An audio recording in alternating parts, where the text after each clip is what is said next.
Good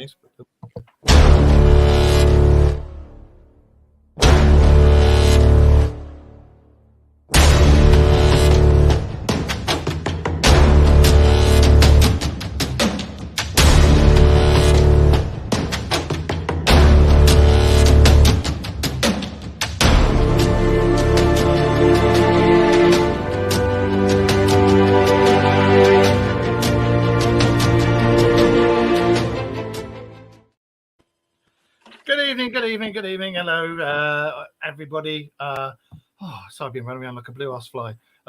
Welcome to Mr. Wayne, and welcome to Mrs. or Ms. or Ms. or Miss or Shithead, Kerry Greenaway, who was one of the original co-hosts of this show and has been friends with me almost as long as I've been friends with Wayne down there. So, welcome back to this must be a bit of a blast from the past for you. Welcome back to the Dark Mirror Radio Show.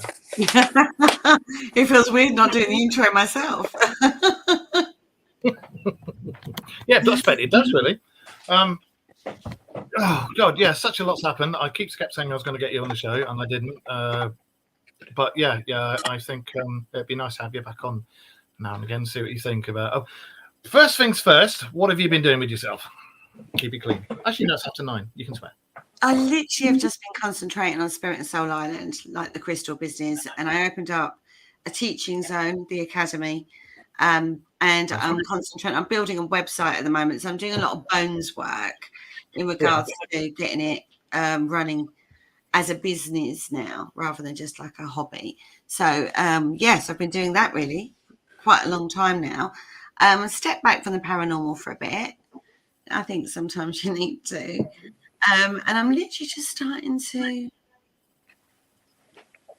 revisit, shall we say, my paranormal roots. And what do you think now since you've come back revisiting? It hasn't changed at all, has it? It's same shit, different day. It's like, I just can't believe it sometimes. I find it really difficult to understand.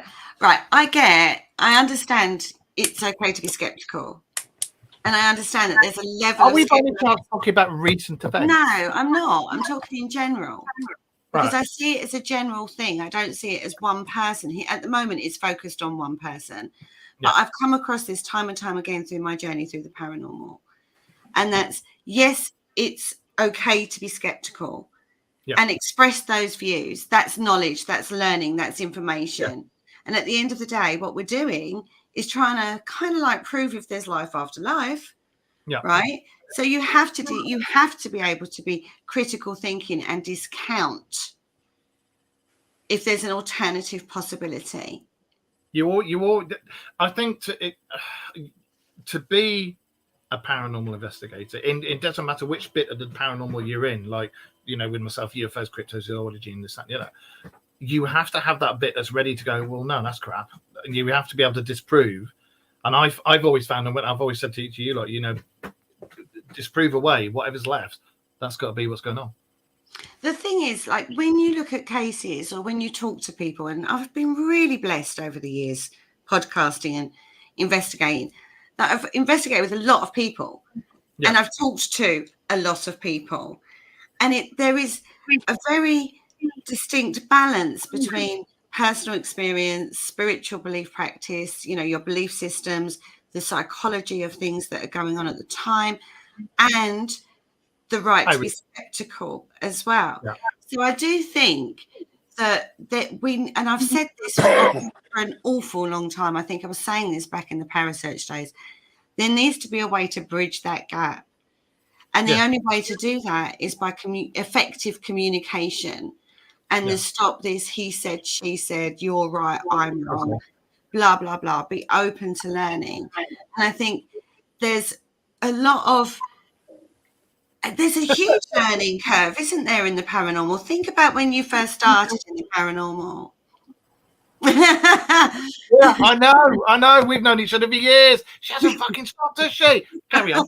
And hiya, Taylor. Taylor's watching this as well. Hi, darling. So I think, there's a huge learning curve. And when you go out investigating with a small team, it's very different from when you go on a public investigation. Or there's so many variants, aren't there? Yeah, definitely. And I think, you know, so for one person or a group of people or whoever it is at that particular time, because it's been consistent, all right, it's this person at the moment. But as I say, over the years, people have come and gone, shall we say. And we've seen it. And this is another one that will disappear back out again somewhere, you know. But at the end of the day, it's about how you put your, you know, the information across. If you do know something, then yeah, why not?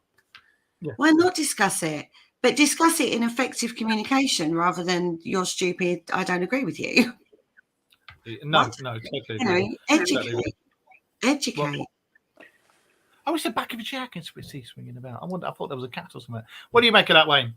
Because you've done investigations with all of this before. Yeah, I mean, the thing is you throughout the years while you're investigating, you meet all kinds of people from all walks of life, all have different beliefs, all have different opinions. And the majority of the time, those opinions and beliefs are accepted. We don't stand there and jeer them in the face and say, oh, you're an idiot, blah, blah, blah, this, that, and the other, and put them down because of their beliefs or their experiences. You know, the whole idea is that we are trying, like Carrie says, about the proof of life after life. That's what we're all doing. We're all in the same boat, whether we're skeptics or whether we're believers. We're all looking for the same answer. So by being nasty towards each other is just a total waste of time, because we are all asking the same questions and all looking for the same answers. But it does work both ways. Yeah, it works both ways. It does. But when you get people that are doing it for ulterior motives, shall I say, then it's completely different. Of course it is. And I think, you know, pushing aside recent events, but in the past, go a few years back, there's always one person going to be there saying, I'm better than you guys. I've done more than you in the last so many years than you've done in your life.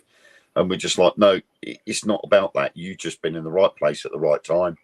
You've managed to get this, and that person hasn't, but that person's not bothered. That person's just happy plodding along. So by standing there throwing it in their face, it's not going to make any difference. I tell you what, I was going to, sorry, you carry on. But with me, I'm just happy plodding along as I am. I'm not interested in fame, fortune, money, or whatever. I'm just doing what I'm doing, and I enjoy doing it. And that's why I do it, because I enjoy it. I tell you what. Yeah, but I think if you overlaid this situation on any hobby or small community, you'd find the same problems. There'd always be somebody who's local and, you know, you're doing it wrong, I'm doing it right. You know, I just think it's natural human behavior. The problem is we have the internet. Yeah. But the internet's a massively amazing tool at our fingertips. Yeah. It's how we connect to each other. Do you know what I mean? Through, you know, my paranormal journey has been very much through this avenue. You know what I mean? And the research you do as well on the backside of it. You know, it's all internet based. Few people go to archives and do research that way. So it's the medium it's being put into. It is part of it. And you think it's brutal over here. Gosh, you should see some things that go off on over TikTok. I mean, it's horrific. Oh, yeah. TikTok is a very fun place to be. Hiya, Josh. Josh. Josh. Nice to meet you. Hello, over the pond correspondent. So Kerry used to do the show. We used to do the show together. Christ, years and years and years and years and years ago. It's not that long ago. Yeah, I mean, like, I've had, and we were still writing on tablets, you know. So with steelers, you know. But yeah. So we're just talking about everything and catching up and what's been going on lately and stuff like that. So cool. Yeah. So anyway, yes, you were saying. Well, I don't know. Where do you want me to go from here? Because I don't really want to focus on that side, because I think that No. paranormal field is an amazing field, and I love doing it, and I love researching it, and I love talking to other people about their experiences, and I like seeing how other people work, and that's always what drew me in to the paranormal, you know, and having personal experiences as well. It does draw you in, and it is a great place to be. The amount of evenings, even if I've not been investigating, we've been researching, and the deep dives you go on certain subjects, you find out about all sorts of things, not just paranormal. So it's incredible. The information, you know, I don't know, most people, I think, do this. They, you know, like you, Wayne, you'll go and write a story that's linked to the paranormal. Yeah. Josh, I'm sorry, I don't know what you do, but I'm sure that you do other things in the paranormal. Mainly ufology and conspiracy theories and stuff, and Bored. Yeah. No, I actually used to be a paranormal investigator too, Mark. But look at the holes you go down in conspiracy. That's how I got started. same. But just look at the holes you go down when you're looking at conspiracy theory. It takes you in so many different avenues. Well, that's what my show is actually called. Lost through the rabbit hole. I love doing research, and exactly what you've just said. Well, you know, I've always liked doing the research, but it's when and you guys will all agree, when you start doing the research properly and you go into it and it goes, and then you go over there and you go, and it goes all over the bloody place. And like, I used to do Kerry's Heading, because I'd always find a link to aliens for every single show that we did. And that face would happen every time. Every time she'd be there on air, and I'd just find the link, and I'd keep it quiet, and then when she'd bring it out, I'd go, aliens, and you'd see the shit face, and there it was. Every Friday you'd find an alien link. I'd be trying to go off in the mystical, wonderful way that I go off in, and he would always find an alien link. And then every week he'd be saying to me, can we do, like, I don't know, as particular topics, do ufology or cryptozoology or something like that? And I'd be like, well, yeah, but and I would go down a very specific route on that one, and he would always bring the link in. Do I think there's a link between paranormal, crypto, and aliens? Thanks. I wouldn't discount it. I have had experiences. This is the weird thing, right? Because I'm not really a ufology, cryptozoology girl. And you're certainly not going to find me in the depths of the Amazonian jungle trying to find a crypto. Not me, right? And I don't kind of get it. But working in the way that I've worked spiritually, there are some really strange things that occur when you're working up on the ether or on the astrals that you go, it's really reminiscent of what would be expected in that realm, if that makes sense. Like, I was working with a Lemurian crystal, right? And I was doing a really deep meditation with it. And it's a form of crystal that's supposed to be coding linked to it from Atlantis. So it's supposed to store hidden information. If it's got a record keeper on it, which is like a little triangle, then you can kind of click into it to access that information. So that's what effectively I was doing on this particular occasion. And I saw a grey alien in that meditation. I freaked out, because I'm like, I don't do aliens. No. They scare the life out of me. No. And I got rid of it. I passed it on to another crystal worker, and I said, I can't work with that, because it was too alienish for me. And I work with elementals and idolatries and gods and goddesses, and I work with the lords of the north, south, east, and west, and I just didn't want to work with this alien. Have you ever thought? I mean, you've seen over the years what we've been doing. Hello, she's back again. Have you ever thought, like, some of these dimensional beings could actually be aliens, or some of the things that you see when you're doing this meditation and that? Do you think they could be dimensional beings that are akin to that sort of thing? I think there are links that flow through, even in a spiritual way. I think, when you start looking at astrology, and when you start going further out into the cosmos, it becomes very linked into other species, you know, of things. And so, yeah, I do think now more than I used to when we did the show. I think more and more open to the possibility now. But they still scare the crap out of me. They still, the thought of it, that some spaceship can travel that far into my atmosphere and abduct me without my knowledge or permission, none of this niceties about it. They just do what they need to do and then dump you back, wipe your memory, and continually do it over the years. Or finding some strange object in your body that you have no idea what it is, and the doctors don't know what it is or where it's come from. Generally, when people use that excuse, it's, oh, I fell on it. But, you know, it's like you go, even when you, like, I watched Skinwalker Ranch, you know, like the latest Skinwalker Ranch, because like everyone's watching it. I thought I'll give it a little watch. And I loved that.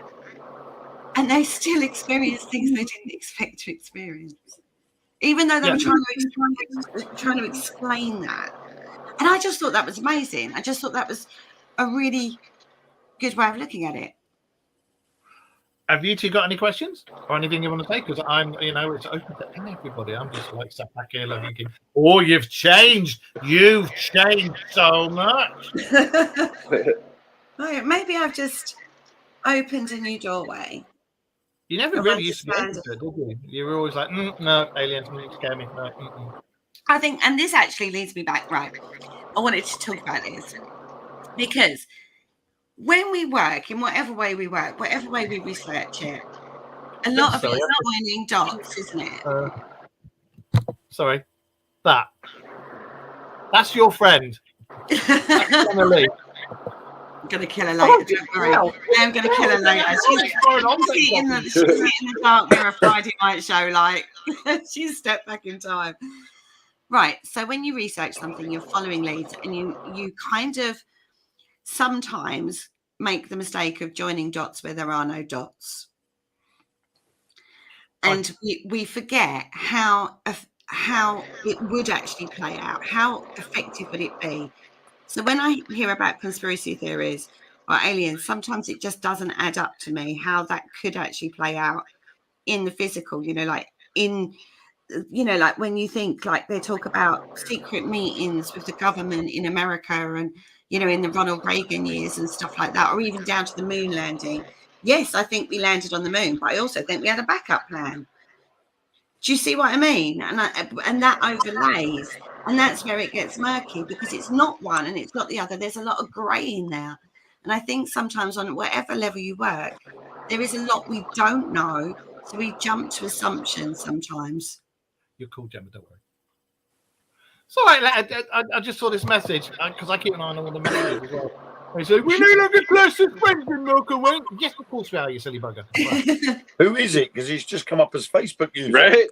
Gemma. It's Gemma. Gemma Lee. Drury. Of course we are, Gemma. What are you on about? Open up So profile. Do you ever work with anything like Labradorite apatite? Not as in hungry. Pre-night and moonstone, scholasite. Skullsite. Yes, of course.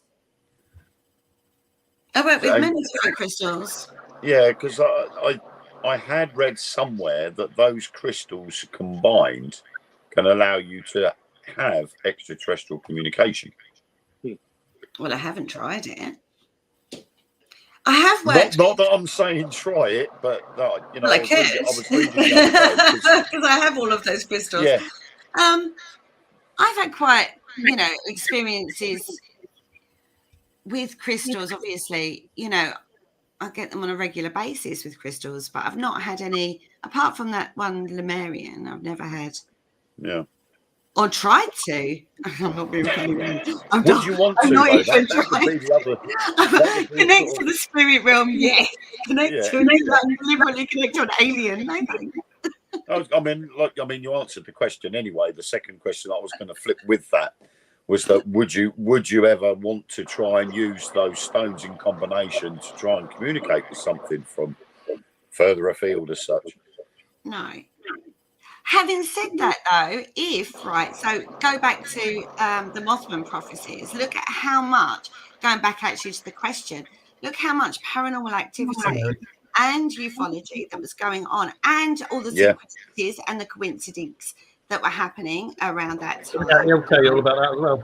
Yeah, Josh, I'm sure you can wax lyrical about all of that. I honestly, my thoughts on it is maybe they were just as interested in what was going on as us. And then maybe it was some sort of mutated thing. I mean, it was a military base right there that was storing all sorts of bomb materials that were just leaking into the earth. Yeah. Full detail. But this is what I mean. So when we talk about like the paranormal, or we talk about cryptids, it had everything, the Mothman prophecies. Yeah. It has everything. And the amount of times people do report, like when I was researching 30 East Drive, I really tried to see if there was a link between any UFO sightings at the time and the poltergeist activity that was happening, whether or not there was a separate report in the newspaper or something like that. I couldn't find any. But the amount of times it is reported at the same time as paranormal activity is taking place. But unfortunately, these cases don't come up very often. And if they did, it would have to be such a controlled investigation and monitor all of these factors to actually see if there is actually a link, or whether it's not, where people are jumping to assumptions again. I don't know. It's the answer. Well, when you know what you were saying about aliens in the ether and stuff. Well, you know Stephen Greer, he's like jumping into that topic. Hey? CE5 is the whole deal he does with. I honestly believe they use crystals and stuff too. Well, they do, because they do a lot of dimensional. They do a lot of the things going out in the desert and crystals and stuff. And they've actually, I've seen some of the photos, because I've got the CE5 app. I'm on it as well. And they do the dimensional beings, and they've got some credible stuff. Yeah. Some very credible stuff. So what you were just saying there about the meditating, or your weird hippie shit that you do with crystals, it's almost the same thing. And they've said the same. They brought out the same stuff. They use all the same stuff. And there's a school of thought as well about using hallucinogenics, but natural hallucinogenics, to open up your third eye to go into that as well. What do you make of that? But if you go to like shaman practices, it's a rite of passage to become a shaman, is to take basically the ayahuasca, whatever it's called. I can't remember what it's called off the top of my head, but there's a drink they do, isn't it? And it's ayahuasca. That's the one. And it's a rite of passage within their spirituality that helps lead them through and connect with the other dimensions, the other realms, and find out how they need to work in the physical for, whatever. So, of course, it's going to have an effect. I read an account a little while ago that somebody did hallucinogenic drugs on top of a burial mound. It was in like one of the famous burial mounds, and has a snake on the top or something, and they took hallucinogenic drugs on the top of this. I know what you want about. I can't remember the name of it. Monument, whatever it is, but it goes all the way around. Yeah. Yeah, it's like a snake.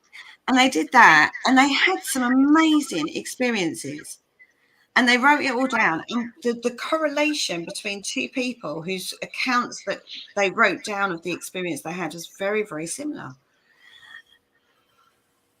All right, they may have talked to each other when you look at it that way, but it's fascinating. The whole world is so interconnected in ways that we can't even fathom. And that's the key, isn't it? The understanding of the grand, what I class as the grand tapestry of how everything interweaves and how everything interconnects. And then you come to energy. When we work in the field, I work purely in a spiritual way, take crystals into the field. We had some great results. the thing you've got to remember now, and it's one of the things I do remind people of. It's been proved that your brain operates in several different dimensions. I can't remember if it's 7 or 9, but it operates in several different dimensions. So when you're able to access and tap into those parts of the brain we don't normally use, you're actually, it's meant to do that. And whatever you're seeing or tapping into, you're meant to do that. We used to do it thousands of years ago.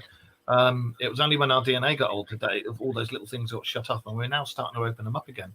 So always stay open to the possibility that that's actually what you're seeing. But back to, sorry to interrupt, what you were saying before. I actually know a bunch of channelers, Reiki doctors, magic practitioners that actually have had the same experiences with grays and other beings too, which they are not used to. But even Aleister Crowley. Yeah, I was going to bring that up. When you start looking at it, he went through a whole occult magical experience and ended up, yes, okay, he was barking. She was like questionable. There's something to it, though. I mean, he hung out with Ron Hubbard, and there's a whole religion based half of it. Yeah. So, it's actually, at the end of the day, what it comes down to is energy. And I had something really profound the other day, and it really changed my thinking. We all say that we are a spirit inhabiting a meat sack, right? The physical. Yep. But we're not. This is just the focus point for your energy. We know our auric field extends out a lot further. That's our spirit. That's part of us. That's not separate from us, our auric field. That's part of our whole. And all the physical is the focal point for those experiences to evolve your whole, yourself, your learning, your experiences, yourself. Sorry, I don't think I want to evolve my whole. It does enough damage as it is.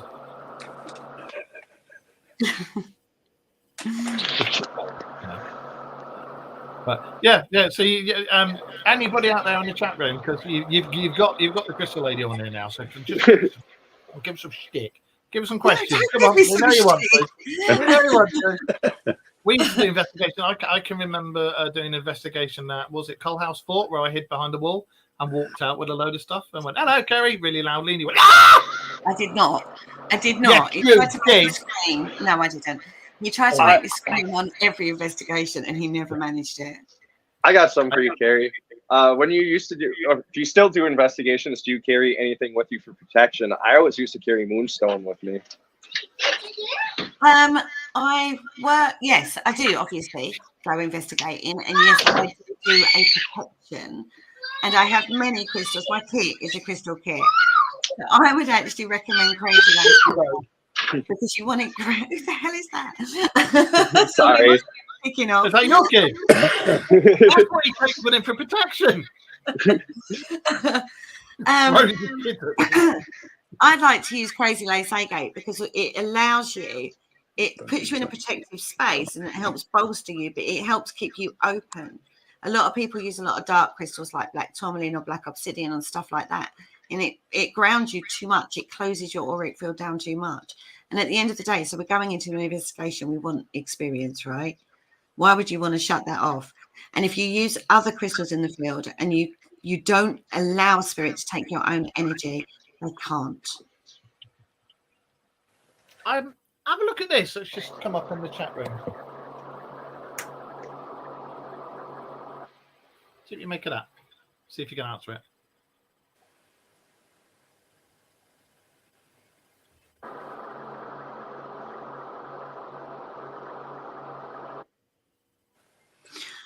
I have two thoughts on that one. Really. One would be the angle that, and no disrespect, Mary, please. The angle it's written of is it's almost like she's already assumed something abnormal has happened. What has happened could be two different, or in regards to, we are a paranormal show, so let's look at it in two different ways. It could be that you had, exactly, it could be sleep paralysis. It could be an underlying illness actually caused that within you, and that's why you've had the stomach problem since. But the angle, I feel, is almost with the expectation that it may be something more nefarious. I don't know. I would look at other options on that one before I jump to an assumption that it was anything abnormal. I would think it was more to do with the physical problems that woke you up or caused the sleep paralysis. I would recommend Reiki, or even maybe talking to a hypnotherapist. I mean, a lot of times sleep paralysis, and if it happens constantly, can lead to somebody being abducted. I mean, we've come across that many cases on my show. Mm. It is very disconcerting. It's incredibly disconcerting, those sleep paralysis. Have you ever experienced it, lads? I have, actually. And it is actually one of the most disconcerting experiences you can have. And if you have them on a regular basis, or it's the first one you've ever had, it's almost like an anxiety then becomes attached to going to that point of sleep, isn't it? It's that, I don't know, horrible. I've had it once, and luckily I knew what it was. And it was the weirdest bloody thing. I woke up, couldn't move anything apart from my eyes, and everything was sepia. You know, old-fashioned photos sepia. Everything was that, and it was the closest way of saying it was eerie was like, do you remember when we had the total eclipse in the daytime, and everything went quiet and sort of like that? It was like that, but I can see why back in the 16th century priests were going, "Oh Jesus, there's a thing sitting on me and wants to have its wicked way with me." They had sleep paralysis and woke up with a piss proud boner, and we're going that way. You know? And I can honestly see why they were saying, "Oh, there's a demon. Oh, there's this and that." But I think sleep paralysis can probably take you down some places you don't want to go, especially if you don't know what the hell it is, and it also if you're on medication. Mark, do you think it has anything to do with what you saw with your mom as a child? I don't know. I've had a few people talk to me about this, and I've actually wanted to be regressed to see what the missing time was. But my only problem with regression is if you've already got a thing in your head that this might have happened or that has happened, is that what comes up, come out? So I don't know. I asked my mum about it again the other day if she could remember any more, and she said exactly the same thing. She remembers looking out the window with me when I was about 4 or 5 years old, and then we remember seeing the door open,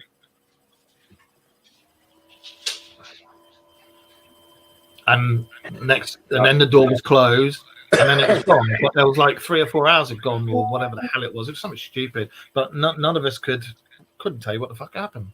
You know, no idea. But as I say, if you got regressed, would that bring out what's already in the back of your head? It's a difficult one to answer, isn't it? I said it depends too. If you get Reiki, a lot of times people will be like, "Oh, I saw a grave. Do you know what that's about?" Yeah.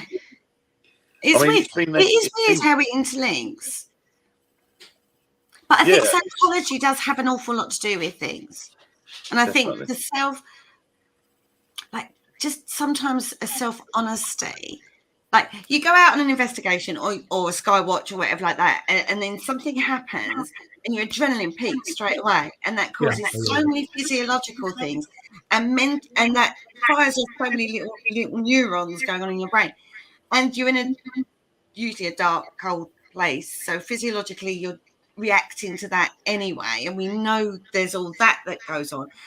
I just think you have to be very honest about that. If you're, doing it for, as a case study, I think you have to be very aware of that. If you're in a public investigation, just enjoy the night. Definitely. I think you need to come on an investigation. Unless, of course, we end up finishing early. You are? Unless we end up finishing early on a public event. The other Saturday at Colchester Castle. We didn't. The castle got the time wrong. Exactly. We should have started at 7, but the castle put it at 8, which obviously then put the programme an hour out. Yeah. So it wasn't like the organiser, it was the castle. No. Yeah, I know who was responsible for that. But it was a little bit upsetting, really, because we wanted to go back down into the vault again, and they'd locked it all up. And we're like, no! Everybody else had gone back into the chapel, and we wanted to go into the vault, and they'd locked it all up. What can you do? But I mean, at that point, the adrenaline was going because we were in the vaults last. And like you say, when something happens, that sort of thing kicks in and the adrenaline starts, and you're like, we need more of this. And then, unfortunately, when you get like the staff come down and go, right, time's up, you've got to go now. And you're like, oh, seriously, we just started getting things happen. And you've got to come away and go somewhere else. And then you've got to hope that something will happen there for that adrenaline to keep going. It's like that next fix. Yeah. And it sometimes that doesn't happen that way. And we had that Saturday night. We'd gone from one room into another and nothing had happened in the second room. So we were like a bit disappointed because by that time the adrenaline had calmed down and we were sort of coming down from that. And then all of a sudden it peaked up again and we're like, oh, well, it's kicking off again. But yeah, I think investigations are like that anyway, though. Yeah. I think you just like we talked about, on the show, like when I was with Mark, we would go through like different types of investigations, your own expectation about a location. Because that's the other thing, right? I found this when I was looking at people used to say to me, where do you want to investigate? And people would come at far-flung places. And I'd be like, no, actually, it's the smaller, more intimate ones that I'd be interested in. You know what I mean? Rather than, the big out or whatever. It's a smaller, intimate one that I enjoy because you can control the environment a lot more and get an understanding. But it's great to introduce people who have paid for a public investigation to an experience that you love. Yeah. And it's nowhere going to be the same as if you do a small team investigation. It's not going to be possible. All the evidence in a public investigation is going to be questionable. Yeah. Sorry, it's going to be. Oh, you're right. Whereas if you're in a little intimate team, you can control the factors and record what you need to record to try and bolster your evidence. That's what you need to do. That's why you write the logs and you do your EVPs, but mark if your tummy's gone or whatever. So you can bolster what evidence you do get, because you can say, did you do this? Did you do that? Did you do the other? Yes, I did. Well, that makes it more interesting. It makes what you've captured there more interesting if you've covered all the skeptical positions before you would present evidence. And that's small team stuff. You're not going to be able to do that on a public. And that's about managing expectation, isn't it? Yeah. Yeah, I mean, that is, I think, is probably the biggest issue when you do a public event is when you've got so many people there and, they've paid to join your team to go out into the location. They're all there on the understanding they're going to get something. No, they're on their hope. And then they get disappointed when nothing happens.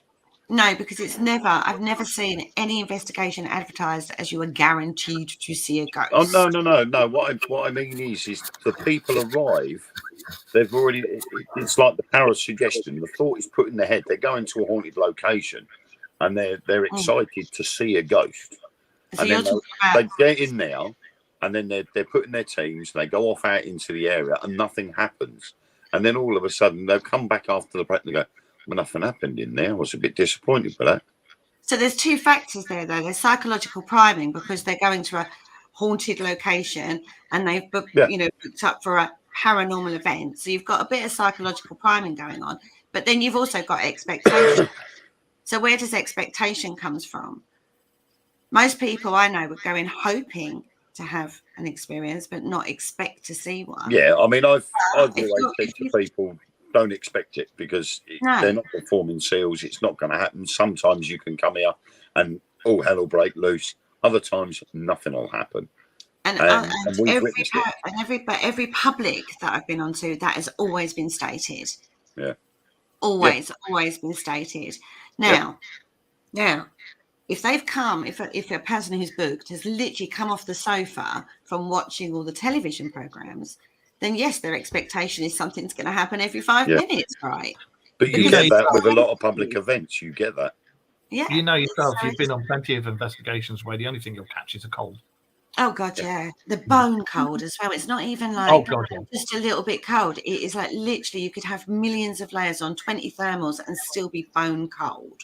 Like the one We've in got Longchurch that we all Oliver's went to. Mountain. We've got Oliver's Mountain. It's where I do the UFO watches, and I'm hoping to do one soon because we've been getting the Aurora Borealis coming down as well, and I'm hoping to do another one up there soon with no bloody clouds, and we can get that and hopefully get some stuff. But even up there, sat in the car with the heating on you, and you're in there thinking, why the hell am I doing this? So you're gonna do like a CE5 up there? I'm thinking about it. Yeah, I'm thinking about it because I tried to do one last year, didn't I? Live on the show. And I then think so. about half an hour, I looked out the window, cloud fog, and I was just like, fuck you, you know. So And you had all these dodgy adults going up there for somewhere to go.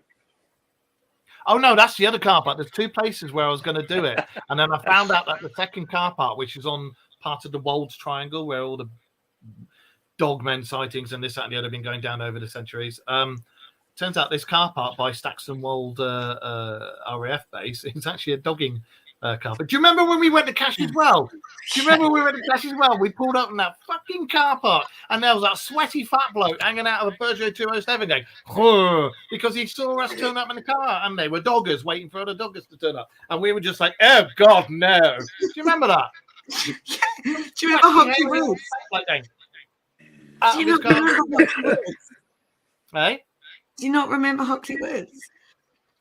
When we drove into the car park and the police van followed us, and then as we got out, kitting up, as you do for a walk in the woods with your kit, you know what I mean? Yeah. And all these coppers got out and were running around the car park, like doing it on these other cars. And they come up to us like, "What you doing?" It was like, "Oh, we're actually just going to go for a paranormal That's the second investigation one, in the wasn't it? woods." They were like, "All right, you can go." And we were all like kitted up with rucksacks and stuff like that. Epping Forest, when the nutter was going about who just escaped from prison with no shoes on in the middle of winter. We were taking people all the way through Epping Forest up to the church where Alistair Crowley came through, where the blood rites used to be done. Then there's the hill where the hanging tree is, and then we were going down to where I won't mention names, but where certain London firms from back along used to use it as a dumping ground, and we're doing all that, and then the local forestry copper comes up and he's like, "Be careful when you're out there. There's some nutter who's escaped from prison. He's out there with no shoes on in the middle of winter," and we're like, "Thanks," you know. So yeah, yes, that.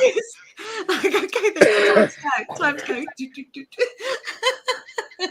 Hilarious. You're gonna have to come on an investigation. We're gonna have to, because I was talking to David Young the other day on his show, and he said we're going to have to do an investigation. So when we do, you're down on Canby Island, Kerry. So if we'll be down that way because I go see Wayne and that. You've never met Rachel, so we're going to have to do something. Yeah, of course. Yeah, Yeah. we always do. I've got to pop down that way. We normally end up just getting drunk, Mark. Let's be fair. this is very bloody true. We have these we plans, and then he comes round, and then we start nattering, and obviously we have a little drink. No, and then Mary. a little drink ends to a big drink, and then we end up just talking a lot of stuff. A lot of stuff. And We put the world to actually rights just about being the able UFO to and do the world. anything. When Carl was there, and you were dancing for Carl. Oh God, that night that was hilarious. Daisy and everything, and then you just wake because it was such a long drive, which to stay over, Kerry put us up, and we just wake up next morning and then there'd be Kerry going, "You drank all my Jack Daniels," you know. He did. All of it. Like 2 bottles. He drank his way through that in one night. Anyway, good times those were. Good times. Long ago. So what do you think of how the show is now? How it's changed over the years, and from what it was when we were doing it to what do you think of it now? You know what? When I decided to walk away from the radio station and separate myself from that, and you carried on, I was so proud of you. Really? Yeah. I was so proud that you didn't just go, "Oh, sod it then," that you actually went and took ownership of it, and you took it in the direction that you wanted to. And I'm so proud of you for that, because it's easy to, when somebody else makes a decision that doesn't align with what it's easy to give up. It's easy to just dismiss it. But you didn't. You took ownership of it, and you said, no, I still want to carry on. I still want to do it. And you did. And you've got a great relationship with these guys going forward, and you can talk aliens as much as you like without me going, oh my God, not another bloody alien. Do you know what I mean? So it lends itself more to your energy, and actually, I'm really proud of you. I think you've done amazingly well. Thank you. Okay. So yeah, that's nice to hear. It's, to be honest, we've had in it. It's just been like Wayne will tell you the last year. I think it's year and a half. It's suddenly it's a year and a half to 2 years already. Yeah, it's just started to go, and now we're global, and it's like, what the hell happened? And we've got people all over the world watching us. It's normally by the end of the week you'll see we've had like loads and loads of people watching, and we get messages coming like sometimes from Brazil and America, and then we get Josh and his beard come on, and we get all this stuff, and it's like it was before. You have to put the comedy in. You've got to have a laugh and a joke, and you've got to be friends. If you're not friends, it shows. And we've even had the Bobberment interfere with our lives as well. That's our accolade. We have the Bobberment switch off all our comments and we've had 2 shows where they've done it, where we've been talking about certain conspiracy theories. If we say the GOVER word, that's when it kicks off the algorithms, and they start listening. Bobberment. I don't like it. So you have to talk in code all the time these days. Well, they've cut off all our comments, all the chat room, wasn't it? And then one of the other shows, they did the same thing again, and then they cut the show off, and we had to come back, and they cut that off, and we had to come back again. Yeah. Because we no reason as to why it got cut. We looked everywhere for it, and we just could not find out why the comments got switched off. Well, we were expecting we'll just have to use code words instead. Yeah, we just won't set off the algorithms. Yeah. But then you see, again, whenever you deal with ufology world, going back to some of the things that Mark would send me, he used to send me links and I'd look into it and that sort of thing. But they were always talking about problems with communications and getting the word out and stuff like that. And I used to think sometimes, are they just making stuff up to make it more notorious? But then something like that happens to a little, a little internet show, and you think maybe something is going on. I don't know. I've got something for you, because as Wayne and I know, everything that we've spoken about, especially Wayne and I, over the last 5 years, and we've said this on several shows, it's happened. All the stuff and it's only reason we've said it is because of the research that we do. No, we're not psychics or any shit like that. It's just we do lots of research. I do, especially because I love all that crap. And it's like Josh and Wayne, when you go down the rabbit holes, it's fascinating, Mm-hmm. But all the stuff that we've ever said is going to happen, or they're going to start saying, and this, that, and the other has happened. We said about the impulse engine, happened. We said about the warp engine, happened. We said about disclosure starting to come out, and the government starting to slowly drip feed it. And then we happened. We said that the American government and the British government would start to come out and say, yeah, actually they're here, but we can't say anymore. Fucking happened, and it's like, what? And 2027, isn't it? 2027 is supposed to be the time when everything's come out in the open, and we're supposed to know everything because something's coming, something's happening, but we don't know what. What do you reckon? Like I said, there's no way my government's going to come up with everything. No, it's all. I think there's a lot of war crimes. Geneva code's been crossed. See, in my head, all I've got is Independence Day crossed with The Walking Dead. Welcome to work. We end up like it will start like Independence Day, wipe a shitloads of people out, and then whoever's left will be like marauding, like they do in the Walking Dead. That's how I see this playing out. It terrifies me. I don't know enough in regard to conspiracy, ufology, and the government and things that are supposed to happen. And I think you can call some of the government's narratives because it's the most logical political thing to say. So I do think you do have to be careful about, again, jump into assumptions. I do think what they release is so redacted that it's easy to jump to assumptions of what they want you to say, because it's to the populace, to the majority. You do realise how batshit crazy all of this sounds. Oh yeah. So if I you're mean, talking about it, yeah, but the majority sorry of to people interrupt though, but the CIA actually came up with the word conspiracy theory to cover up the John Kennedy assassination. So I mean, they want this to sound Yeah, they batshit want crazy you to because they sound want to get away with shit. exactly. Because the more crazy it sounds, the more unbelievable it is. It's like, right, even taking it down to, you have a really extreme personal spiritual experience, and you talk about that with one of your normal everyday co-workers at work. You sound crazy. Oh, they stopped talking to me a long time ago. Don't talk about it, but then when you put in a forum like this, you kind of like, you're able to be open about those experiences and not have them dismissed.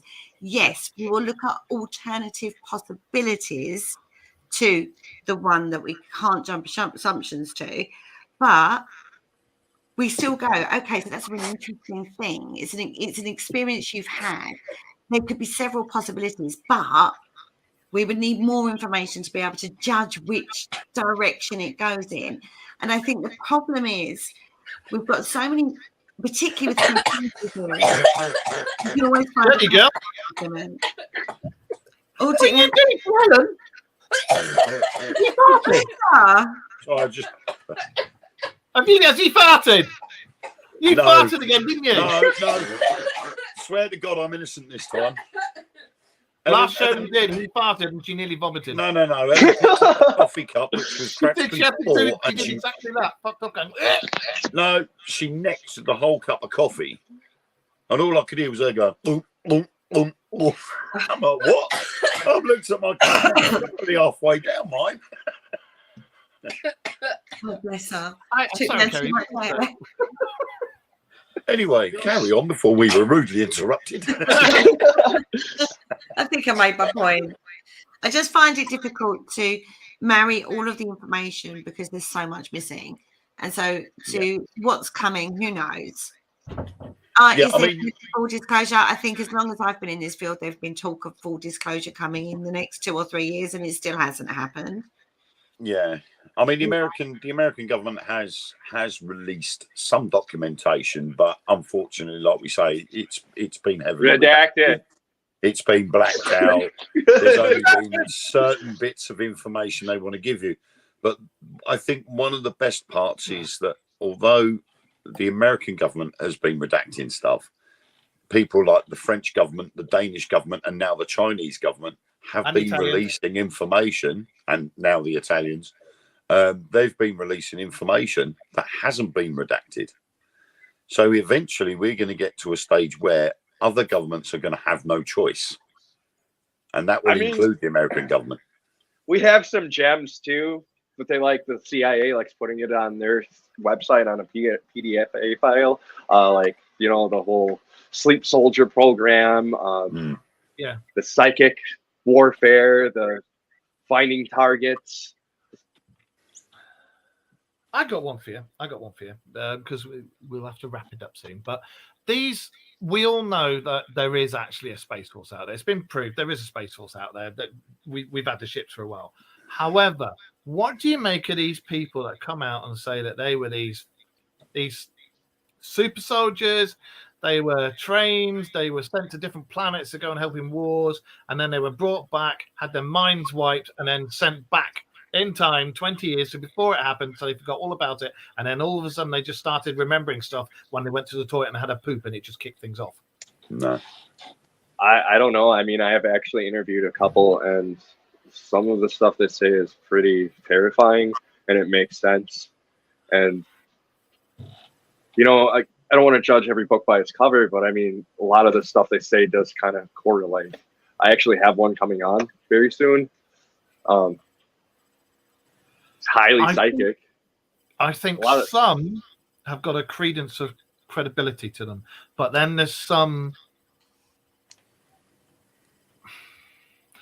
Oh, I don't want to be rude. The thing is, though, when you look at the likes of Project Blue Book, where the agents were sent out to manipulate the people that swore blind they had seen something. And we've got Blue Beam supposed to be coming as well. And then eventually those people who were confronted by these agents all of a sudden changed their tune or said nothing at all. So who's to say that these guys that are saying they were from Space Force weren't manipulated in the same way? It's so complicated. It does. The other thing too. Think about it logically. The What other thing you're too.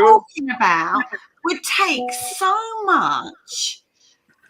That would take so No, much. not for real. So many people, so much involvement. There'd be so many work bits that they would need. Even they would no. But that's why they said that's why Project Blue Book came along. Because it was only a small team of people, but they were responsible for going around and getting people to change their statements on purpose. A small group of people was able to build spaceships and train up people to go to Mars in the first place. Well, it started with Majestic Mars, 6. hold on, get to Mars, build a whole base. Because there's a war going on up there. You're not talking a couple of people.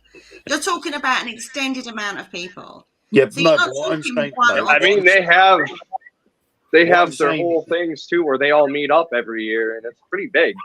what I'm saying is the people that have come back are being manipulated. So could they have been just normal people that are being manipulated to say these things about Space Force on purpose?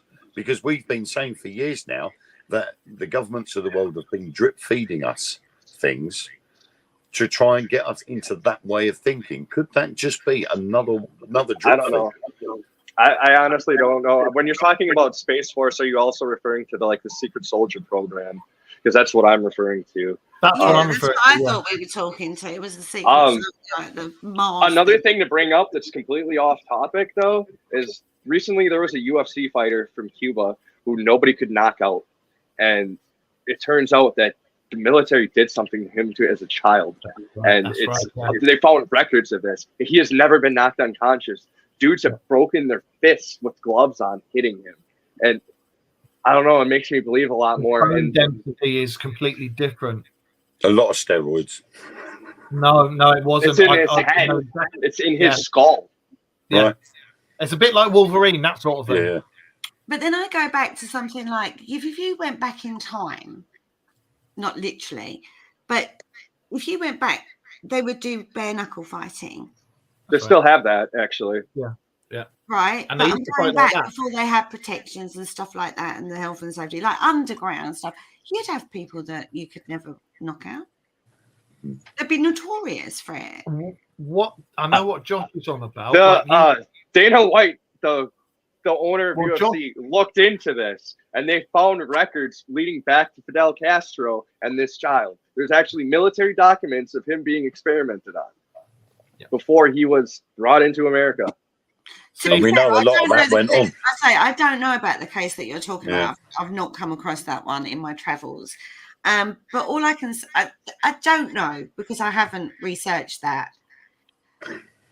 All of it's very compelling. All of it is very compelling when you're listening one-on-one to somebody and they are convinced. But you know as well as I do that if you believe the lie, you can pass a lie detector test. If you Here's the believe thing, though.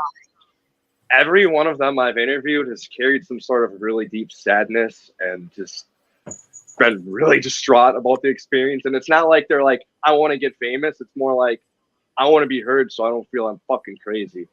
Mm. Yeah. No, I agree with Like that. I say, you know, when you talk to people, and I've talked to a lot of people in the field, you just have to listen to their story without judgment and just ask questions. I mean, the thing is about validating, isn't it? You do an interview, you validate it, you research it. They don't miss a trick. Their story stays the same. You know, when you start looking at other collaborating information, it starts validating it. You kind of do go, I don't know what to think or feel about this, because it becomes with something like that. It's so out of your frame of reference, your own personal frame of reference.